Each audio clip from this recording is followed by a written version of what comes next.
Bonjour à toutes et à tous, vous êtes sur le site Ishimoku Academy avec vous Khalid El Bouzidi pour cette revue du marché hebdomadaire qu'on va entamer avec le dollar index. Bon, ici on est passé sous Gisunsen mensuel. Ce n'est pas encore clôturé, mais regardez, Chico-Span, il est sous la clôture de la bougie, donc on est toujours sous résistance. On a encore du potentiel de baisse jusque là. Donc, dollar, s'il devait rebondir, c'est quand on va toucher un seuil clé. Après, c'est un passage qui était obligatoire. On va voir le weekly qui est fermé.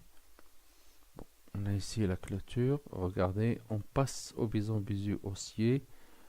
Donc, il nous faut toucher un seuil clé pour pouvoir voir plus clairement la situation. De toute façon, regardez le croisement ici. Encore, on aura notre retracement de toute cette vague-là. Donc voilà, on va attendre. Normalement, début de semaine, c'est fait pour l'observation du marché.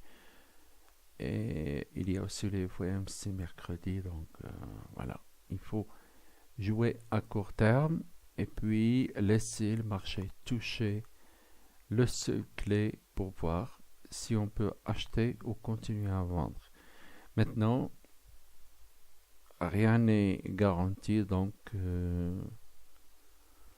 c'est un trading range qui se profile. Après, on va voir en journalier. Voilà, vous voyez, escapade au bison visu. Donc voilà. Prochain toucher de 0, c'est ici. Donc on va l'attendre là. Donc à mon avis, pas de trading swing comme j'aime le faire. Donc moi je vais attendre ici, mais les traders à court terme peuvent jouer le retour jusqu'au Tenkan, peuvent jouer des ventes aussi, mais c'est à court terme. De toute façon, les ventes sur rebond sont préférables maintenant jusqu'ici et on s'arrête. Bon, on va voir le H4 aussi.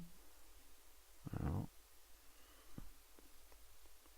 en H4 aussi, c'est baissier. Regardez la cassure de niveau Chinko.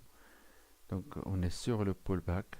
C'est presque évident qu'on ira ici.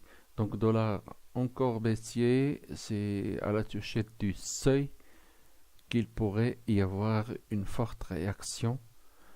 Donc voilà, je suis en période d'observation pour 1, 2, 3 journées, voire 4. Bon, je suis swinger et pas court-termiste. Après, on va voir cet article. Je vous mets au courant. C'est le premier article sur le site ce qui parlait d'une probable baisse du SP, mais bon, je ne suis pas sûr de cette baisse pour le moment. Il faudra encore attendre un peu de confirmation. On va voir sur le SP de toute façon pour comprendre ce qui peut se passer. Donc je vous invite à revoir cet article. Vous pouvez aussi profiter d'une formation gratuite si vous entrez votre nom ici, votre email. Vous cliquez sur le bouton rouge, vous pouvez avoir. Il y a aussi des explications sur mes formations pour ceux qui en veulent, à qui il ne suffit pas la formation gratuite.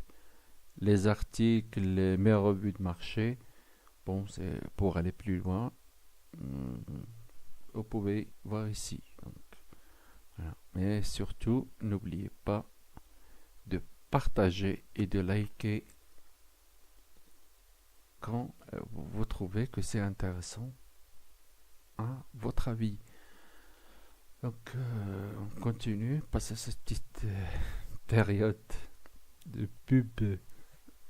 Bon, voilà. On revoit le SP500. Regardez, Tenkan, il a tenu à la clôture weekly.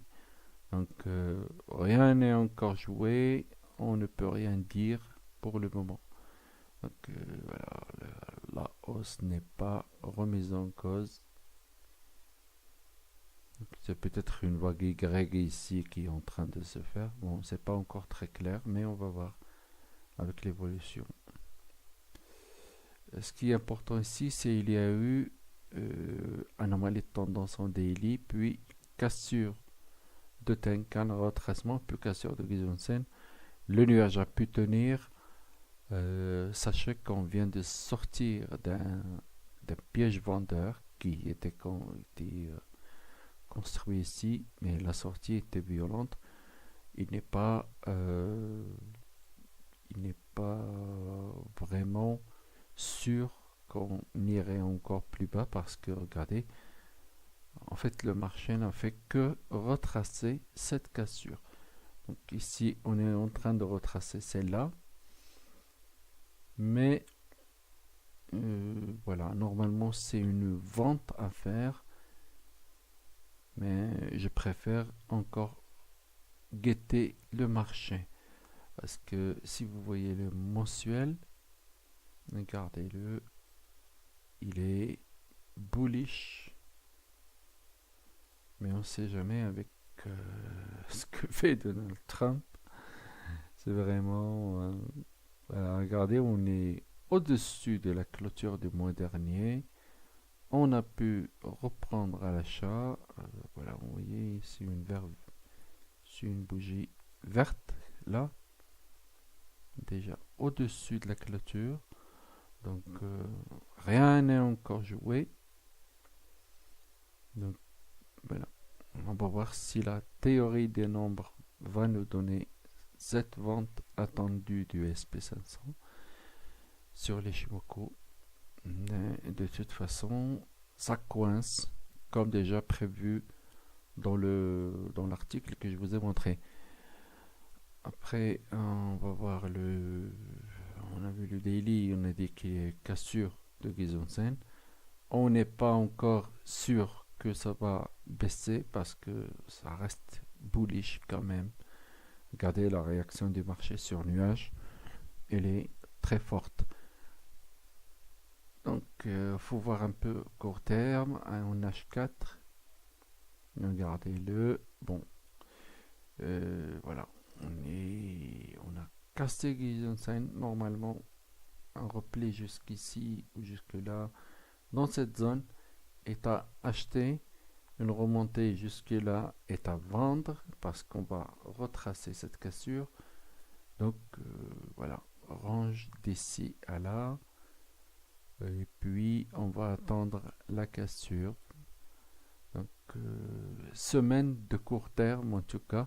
On avait parlé de ça comme il y avait 0, 1, 2 la vente et puis maintenant ça devient obsolète. On enlève. Et puis voilà, on va voir ce qu'on pourra faire dans ces zones, si elles tiennent à la vente ou pas. De toute façon, on a une cassure à retracer ici et une autre à retracer là. Donc ça va sûrement être sportif cette semaine. Ce qui fait qu'on doit guetter le marché doucement pour voir ce qui peut se passer. Euro-dollar, voilà. Euro-dollar, on est dans la zone de vente ici. Moi, je préfère laisser jusque là pour vendre. Ou même un 13,66. Parce que, comme je vous ai dit, j'ai une trendline là que je vois en weekly. Vous voyez, 0, 1 et la 2. Je ne sais pas s'il va continuer à consolider ici jusqu'à ce qu'il touche là ou là. Bon, de toute façon, on est dans la zone de vente. Il faut retracer la cassure du nuage.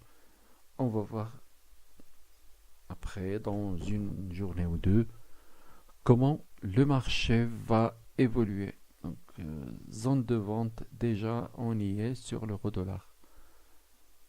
Après, bon, pas la peine de voir le court terme. Court terme, chacun fait à sa sauce. Bon, GBP-USD, il a encore échappé. Regardez-le. Bon, on va voir. C'est encore du court terme. Il ne faut pas se précipiter cette semaine. Il reste le DAX. Très cher DAX. Et voilà, le DAX a corrigé bon, la semaine dernière, mais regardez, les acheteurs sont présents quand même. Tenkan Kijun qui monte, ce n'est pas demain la veille. Alors on va voir journalier, cassure de Tenkan, donc on a peut-être un retour ici, mais le SP500 qui est fort va nous inciter à trader à court terme. Donc voilà, conclusion générale, semaine de court terme, de surveillance des marchés, pas la peine de se précipiter, à mon avis. Ce n'est pas encore clair, il faut laisser le marché réagir. Bon, merci de votre visionnage de cette vidéo, de votre présence. N'oubliez pas, si ça vous plaît, de liker ou de partager. Ça me fera plaisir. Merci beaucoup et à bientôt.